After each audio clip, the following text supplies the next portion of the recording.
사별의 아픔을 딛고 사람이 받는 최고의 상처, 사별.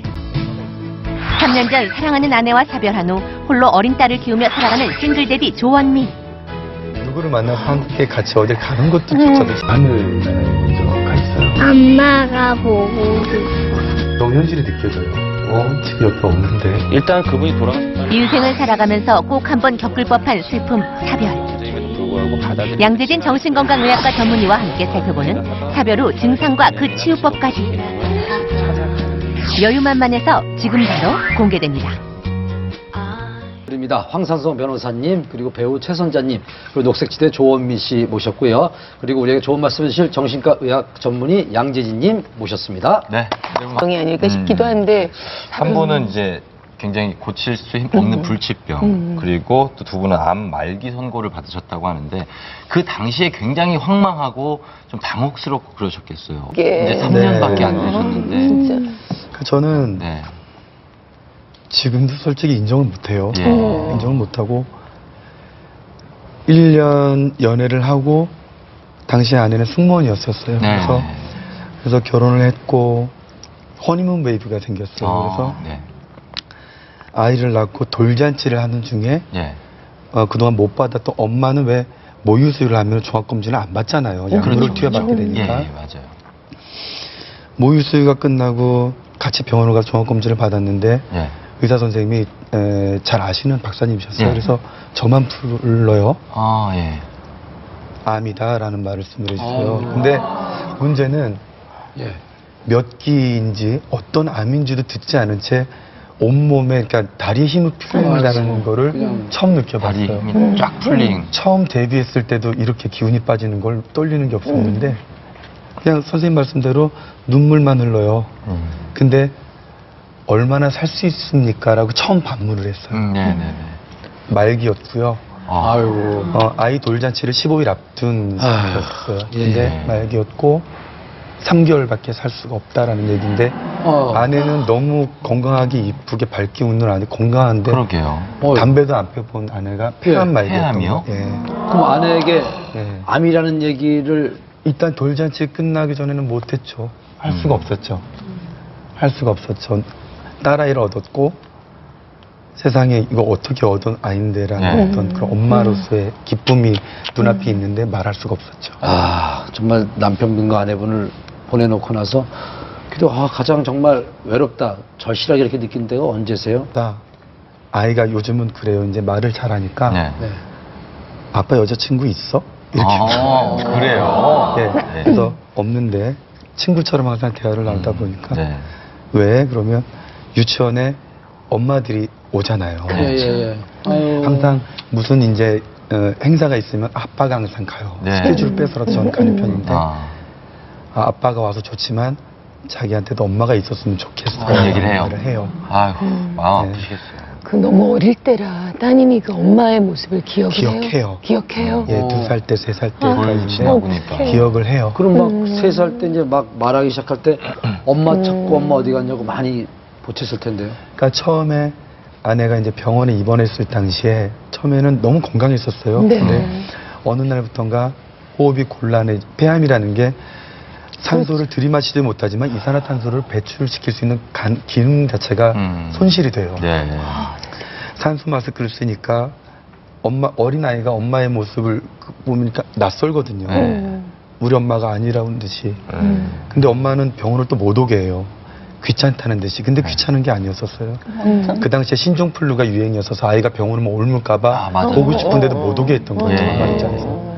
그러니까 아이한테 이제 종종 엄마 얘기를 듣곤 해요. 그리고 유치원에서 그림을 그리면 가족이라는 단어를 주제를 그림을 그리면 아빠하고 자기만 있게 되다 보면 외롭죠. 그때는 엄마가 없다라는 빈자리가 가정의 기둥은 아빠가 아닌데 라는 생각을 확실하게 하곤 하죠. 그래요. 간호하시느라고 또 여기저기 막 좀 고쳐보려고 애도 많이 쓰셨다면서요.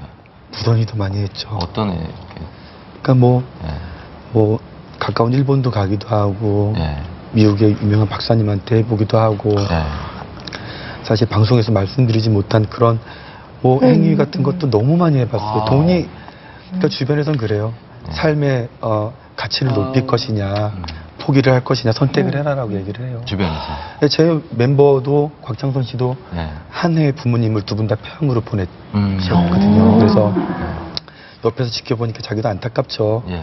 그러니까 밤 잘 다독거려라 하는데 그렇게 되나요? 안 돼요. 안 되죠. 그러니까 저는 살릴 수 있을 거라고 자신을 해요. 확신을 해요. 나는 지금껏 성공하진 못했지만 뜻대로 얼마만큼 이뤘다고 자신했기 때문에 내 아내도 살릴 수 있을 거라 자신했었는데 예. 인간의 힘으로 되는 건 아닌 것 같더라고요. 예. 막 가족의 입장에서는 정말 물론 당사자가 가장 힘들겠지만 이렇게 야위어가고 막 너무 힘들어하고 숨이 이런 가빠하고 막 이런 그런 모습들. 모습 보는 게 너무 힘드실 그러니까 그게 것 더 같아요. 힘든 건 뭐냐면 어. 아내를 단 한 번도 암 환자 취급을 저는 하질 않았어요. 항상 웃고 그래서 집도 멀쩡한 집 두고 이제 양평의 전원주택으로 이사를 갔고 네. 이왕이면 잠깐이라도 공기 좋은 곳에 환경에서. 가려고 예. 하는데 뭐 그 당시 너무 여유가 있던 편도 아니었었어요. 그렇다 그러게요. 보니까 예. 빚도 얻게 되고 예. 또 세를 얻어서 전원주택을 못 들어가요. 예. 그 구입을 사야 되는 해서. 예, 예. 구입을 해야 되니까. 그렇죠.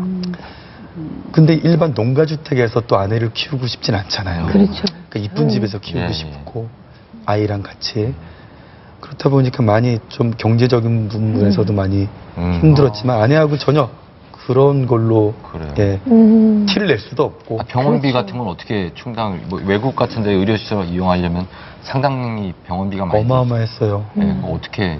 그동안 뭐 다행히도 제가 좀 모아둔 돈도 있었고 예. 술을 워낙에 제가 못해서 아, 예.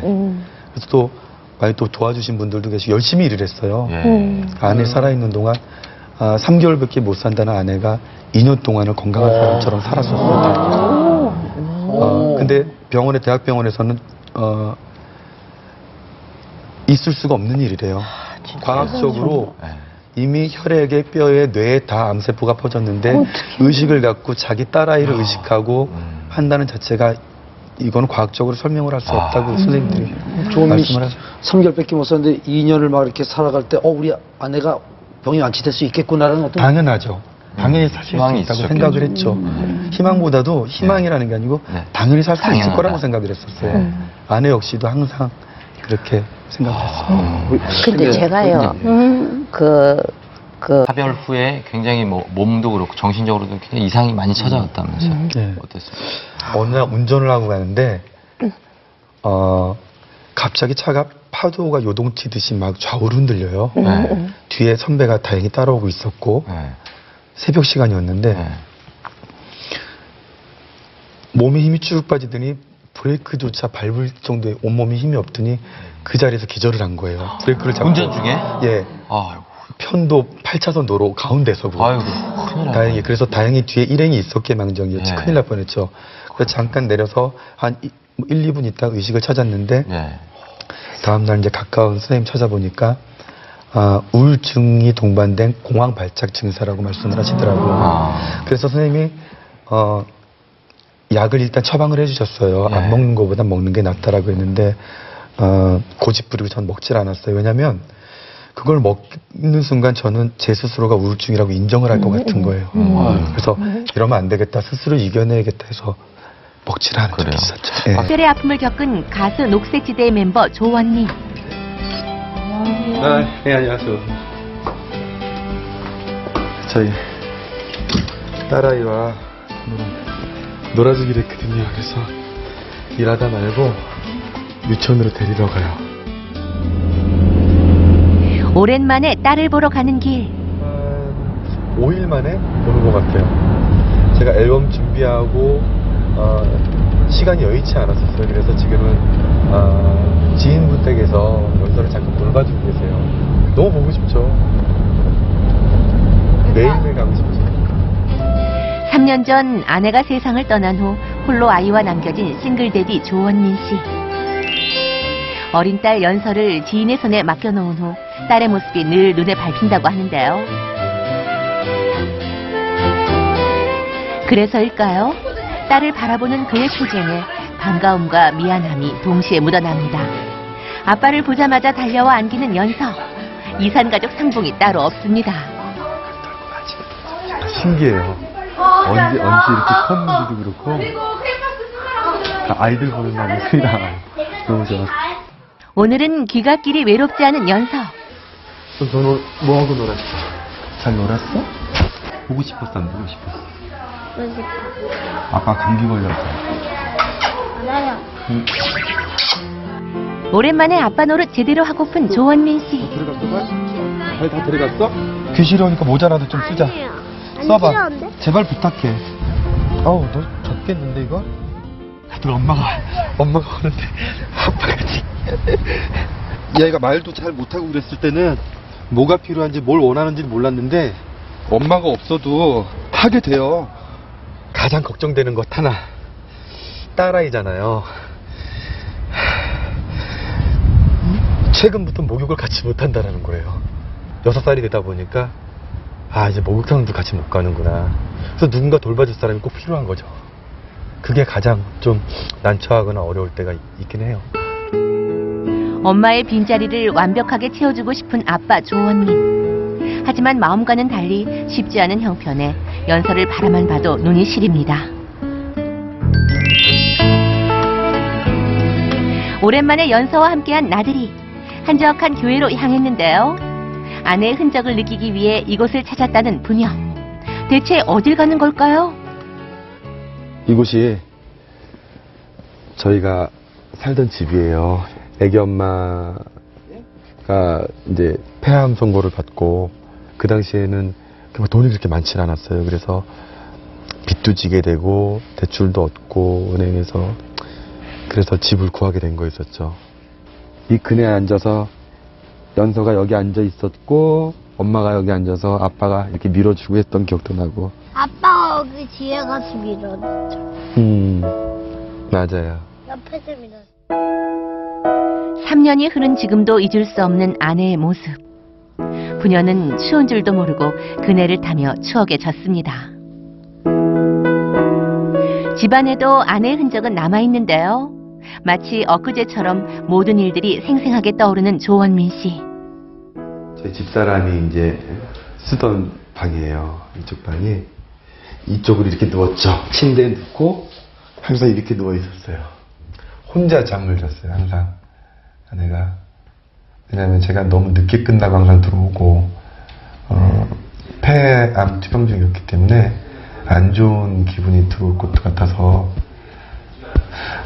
이렇게 항상 누워 있었죠, 침대에서. 그리고 항상 이쪽에서 앉아서 화장도 하고, 그랬었죠. 화장을 많이 하질 않았어요. 왜냐면 외출할 일이 거의 없었고 하질 않았었어요. 화장을 많이 이렇게 저는 하게 해주고 싶었죠. 하게 해주고 싶었어요. 승무원이었던 아내는 외모만큼이나 심성이 고왔다고 합니다. 단 1분도 싸워본 적이 없을 정도로 다정했던 부부. 그 사랑의 결실로 연서가 태어난 후 느닷없이 닥친 불행. 바로 아내의 폐암 선고였습니다. 그냥 안아주고 싶잖아요. 잡아주고 싶고. 그러다 문득 잠에서 깨면 왜 또 잠을 깨워요 그러고 그래서 미안해서 돌아가게 되고 항상 그랬던 기억이 나네요. 보고 싶네요. 암으로 아내를 먼저 떠나보내고 죄책감과 상실감으로 극심한 우울증을 앓았던 조원민 씨. 하지만 그는 다시 일어서야만 했습니다. 다 만들었어. 박수. 박수 쳐야죠.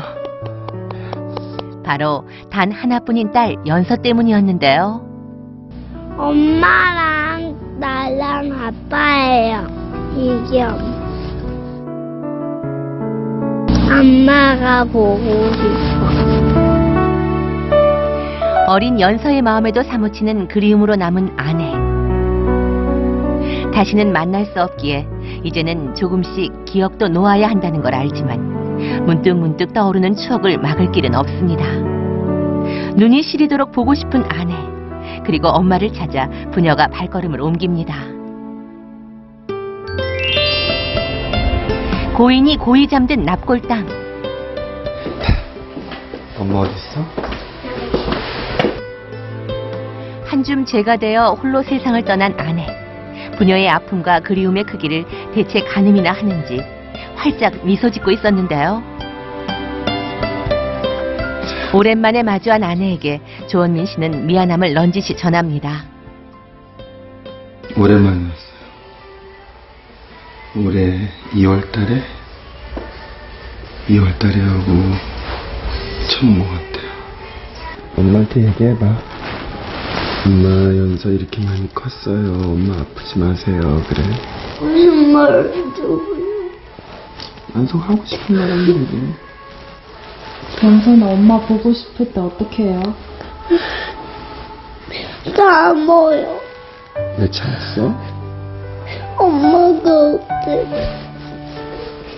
그간 참았던 눈물을 쏟아내는 부녀. 참, 그래요. 이게 있을 수 없는 일이라고도 아직까지도 생각을 하고 믿어지지도 않죠.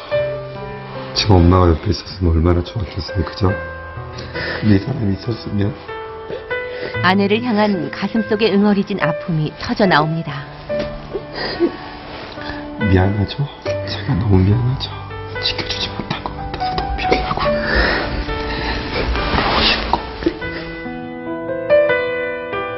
목매어 불러보는 그 이름.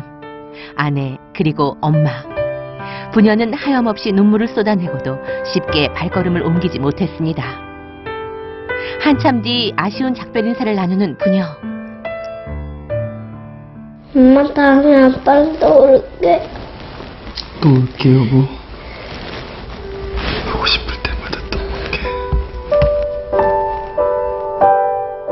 언제나 그렇듯 아내를 홀로 두고 집으로 돌아갈 때면 서글픈 여운이 남습니다. 슬픔을 잠시 묻고 오랜만에 연서와 시간을 보내는 조원민 씨. 아내를 닮은 딸을 보고 있노라면 생전 고인의 서글픈 당부가 떠오르곤 합니다. 병 중에 그런 얘기를 한번 했었어요. 정말 좋은 사람이었으면 좋겠다라는 얘기를 한번 하더라고요. 완강히 저는 부인하죠. 너 아니면 내가 누구랑 같이 살겠니? 정말 보고 싶어요. 정말 많이 보고 싶어요. 가끔 처음엔 꿈에서만이라도 한 번이라도 나타나서 날 봐줬으면 좋겠는데 그렇게 원하는데도 안 나타나요. 꿈에서라도 한 번은 보고 싶은 그 간절함. 그리움이 커질 때면 조원민 씨는 연서를 보며 마음을 다독입니다. 연서 엄마, 현주야, 잘 있지? 연서도 정말 잘 이쁘게 잘 밝게 잘하고 있고 너무 큰 걱정하지 말고 내 머릿속에 내 가슴속에 남아있는 너는 쉽게 지워질 사람은 아닌 것 같아. 많이 보고 싶고 사랑해. 보고 싶다.